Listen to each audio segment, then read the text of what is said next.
श्री सद्गुरु स्वामी समर्थ. अध्याय 33. सधर्मा आणि तारका.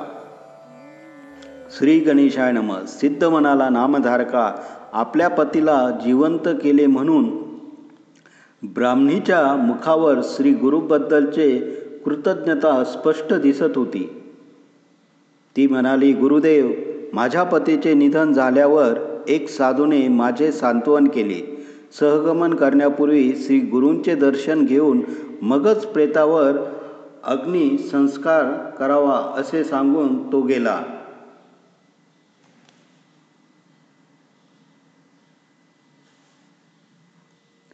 त्याने माझ्यावर मोठे उपकार केले आहेत. मी त्याला कधीच विसरणार नाही. तेव्हा श्री गुरु म्हणाले, मुली, आम्हीच त्या साधूचे रूप घेऊन आलो होतो. आम्हीच ती रुद्राक्षी दिली. रुद्राक्षांचा महिमा खूप मोठा आहे. रुद्राक्ष धारण केल्याने पापे नाहीशी होतात. रुद्राक्षाचे पूजा केल्याने लिंगार्चनाचे पुण्य मिळते. ते धारण केल्याने चारी पुरुषार्थ साध्य होतात. शिवलोकी सद्गती मिळते. आता रुद्राक्षांचा प्रभाव स्पष्ट करणारी एक पुरातन कथा सांगतो, ती ऐक. काश्मीर देशाचा राजाचा सधर्म हा पुत्र, तारक हा त्याच्या प्रधानाचा पुत्र. सधर्म व तारक एकाच वयाचे होते. दोघांमध्ये चांगली मैत्री होती. ते दिवसभर एकत्रच असायचे. ते दोघे शिवभजन करायचे, सर्वांगाला भस्म लावायचे, रुद्राक्षांच्या माळा घालायचे. त्यांना राजवैभव, उंची वस्त्रालंकार यात जराही रुची नव्हती. माता पित्यांनी आग्रह करूनही ते ऐकत नसत.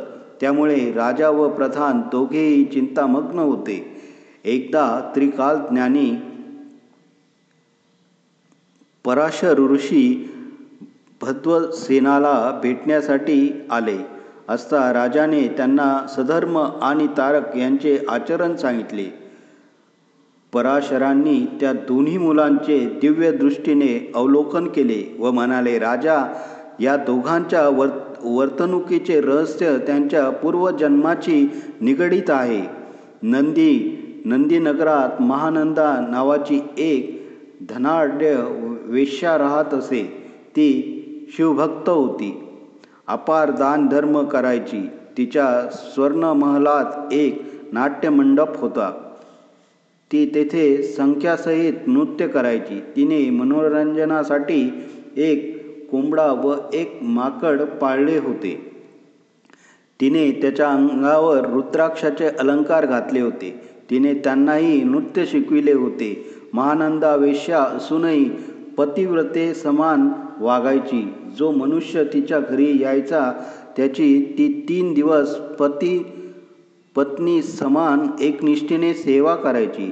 त्याला शिवस्वरूप मानायची. सर्व प्रकारचे सौख्य देऊन त्याला संतुष्ट करायची. एकदा शंकरांनी तिची परीक्षा पाहण्याचे ठरविले. एका श्रीमंत वैश्याचे रूप घेऊन ते तिच्या महालात गेले. त्यांच्या उजव्या हातात अत्यंत तेजस्वी असे रत्नखचित शिवलिंग होते. ते पाहून महानंदा अक्षरशः मोहित झाली. तिच्या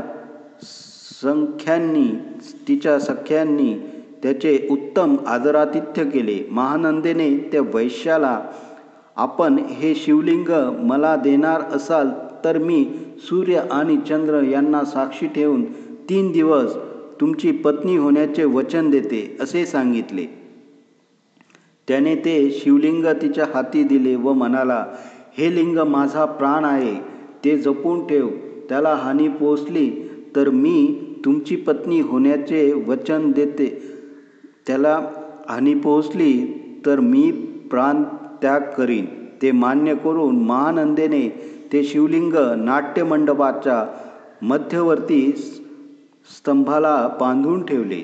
मध्यरात्री महानंदा वैश्याची प्रणयक्रीडेत रममान असताना शिवसंकल्पाने त्या नाट्यमंडपाला अचानक मोठी आग लागली.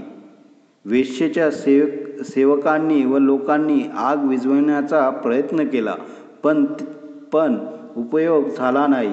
त्या अग्नीत वेश्येने पाळलेला कोंबडा, माकड, ते शिवलिंगही दग्ध झाले. त्यामुळे शोकग्रस्त वेश्याने चिंता प्रतीत करून सर्व समक्ष प्राणत्याग केला. शिवलिंग दग्ध झाले. पुरुष हत्येचे पातक घडले म्हणून महानंदेला खूपच दुःख झाले. पतिव्रता धर्मानुसार तिने सहगमन करण्याचे ठरविले. तिने सर्व संपत्ती ब्राह्मणांना दान केली. आपल्या मातेचा व बंधूंचा निरोप घेतला. सेवकांना चिता प्रदीप्त करवायस सांगितले आणि शिवनामाचा घोष करून त्या धगधगत्या अग्निकुंडात प्रवेश केला. तर काय आश्चर्य! त्या अग्नीतून भगवान शंकर प्रकट झाले. त्यांनी तिला वरचेवर झेलले. त्यांच्या सामर्थ्याने अग्नी शीतल झाला. शंकरांनी तिला खाली ठेवले व म्हणाले, महानंदे, मी तुझ्या धैर्यावर आणि भक्तीवर प्रसन्न आहे.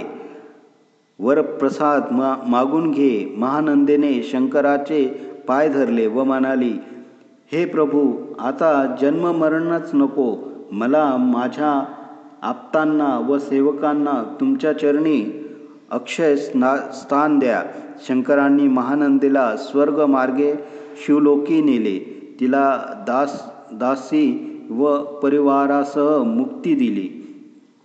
पराशर पुढे म्हणाले, राजा भद्रसेना त्या वेश्येच्या नाट्यमंडपात दग्ध झालेल्या माकड व कोंबडा यांनी रुद्राक्ष धारण केल्यामुळे पुण्यवृद्धी होऊन अत्युत्तम असा मनुष्यजन्म लाभला आहे.